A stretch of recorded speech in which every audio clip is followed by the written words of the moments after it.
No, I think I've just maybe a few closing comments. One is, if you're in this room or you've been exposed to this, there's a reason behind it, and it's not necessarily just you.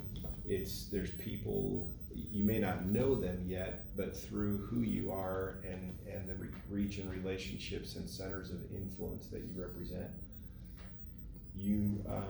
you'll have an opportunity that might actually turn into a little bit of an obligation to share. It doesn't mean that every person will participate in it, doesn't mean that every person will have a unique experience, but enough will that you'll get your own confidence about what it is that we've been doing here. And I've never ever met anyone that's been invited to come here that wasn't here for a reason. Now, whether you believe in a God, whether you believe in a pantheon of gods, whether you believe in metaphysics or stars in alignment, there's just some basis for you being here. And I would challenge you to lean into that and figure out what that is. If you are a medical professional, you set out to help people. And I've got good friends that are doctors and dentists, and there's a track they get on, and I used to do consulting and advisory work for surgeons. I was amazed how frustrated they were with the world they lived in. They set out to be medical professionals and found themselves in a hedge maze of insurance and regulatory management. It was hard. Maybe that resonates with some of you in this room, but they weren't just looking for alternative forms of income per se. They were looking for areas where they didn't have to feel so controlled by the machine, and they could actually offer solutions that might be higher impact without having to navigate that hedge maze. So I think there's an opportunity there to provide that, and think about that for yourself, and then maybe your own networks of people. We all know that whether it's an approach to traditional professional services, doctors and medicine in the past, it's changing. It's moving with science.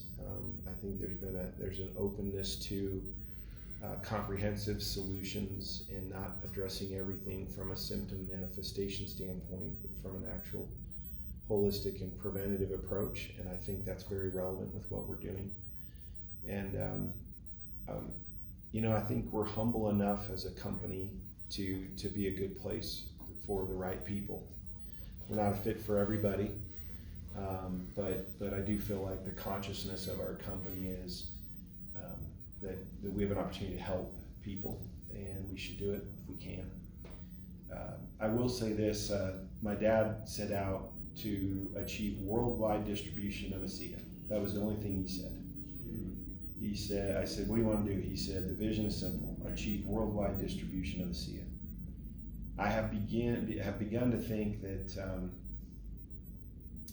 that the further I get away from his vision, the harder it gets. Mm-hmm. And the closer I get back to it, the easier it gets.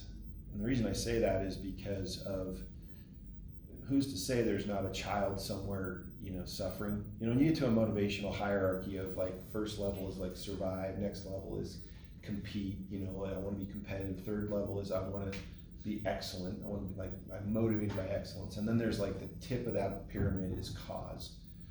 And I once talked to a guy, like, why do you keep working? You don't have to work. He was financially stable. And he just said, because if I don't do my job well, someone will suffer. Mm-hmm. And I'm like, what a beautiful way to approach life, that you actually see your contribution as reducing the collective and individual suffering that might exist in the world.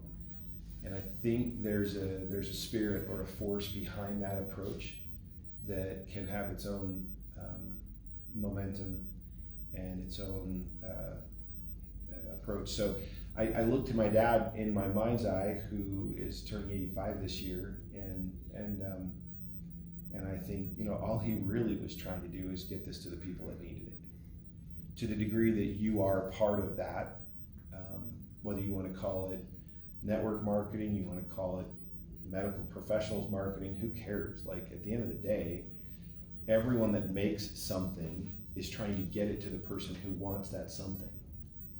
And if it's something that's really relevant, then you want to try to disintermediate or shorten that interval as much as you can and find the person who needs it and get it to them as quickly as they can. The world, including regulatory and huge money, does everything to intermediate that process. They try to make it more difficult and more challenging. And so there's something really beautiful about the approach this represents. I feel like it shortcuts getting it to the people who need it, because it takes empathy to open your mouth. It takes a certain amount of belief and faith and empathy that says, I'm going to open my mouth, because if I don't, someone may in fact suffer. Not everyone's motivated by that. I get it. We live in a world where things cost money and cost goes up. But the times I feel most tangled about this company are when I forget that that was really all my dad was trying to do in the beginning. He just was saying, I think we have something that can help people. Wouldn't it be neat? And I used to walk in the house, not uncommon, and I'd see kind of a tri-folded piece of paper and his reading glasses on the table. And I could tell he had been emotional. And I grew up with this dad who was very stoic, like never showed emotion, kind of mean sometimes. He could have relaxed a little bit, kind of grumpy. Maybe that was his commute outside of New York that was so long and just hard.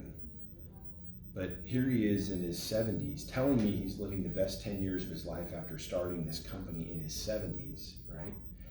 Which is really cool. And then he says, and he would just point to these letters, and he would say, what am I going to do about that? And that's what he would say to me. He'd say, what am I going to do about that? And I'd be like, well, what is it? And he would just say, read it. And it would be a family. It would just be a letter that made its way to our house.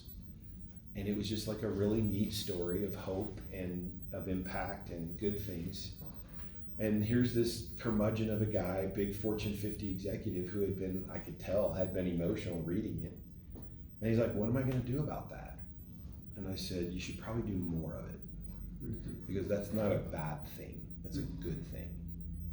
And I think we could do a lot of good in the world if we just kept doing more of this. Everybody's going to be critical of us. You can't play in this world without getting criticized, but there's something beautiful when your give a blank breaks and you just don't care anymore. And that's where I'm at. Like, if you want to put me under the microscope and tell me I'm playing some game, that's your choice. I don't really have time for that. Because if I do my job well, somebody's not going to be suffering as much. So I'd rather run on that track. And the days when I'm least happy here, I'm like, are you getting away from just what we originally set out to do? And the answer is, yep, I am. And the days when I feel like I've got it right are the days when I'm just like, how do we get this to the person that needs it? Like, not how do I build a business and sell more boxes of this and make the incentive trip. It's just, no, how do we get this to more people who need it? That's kind of pure and makes me happy. Yeah, so anyway, thank you, David, for recording. Thank you. I'm going to excuse myself. I would just say that if you're here for some reason. I don't know what it is. Worst case, you had a good day and maybe some decent food and met some people. Best case, you may be saying, you know what? Like my dad did at age 70, we're going to do this. And I was like, you're crazy. And he's like, no, I'm doing this. And he did it. He did it. Bless his heart, he did it. My God.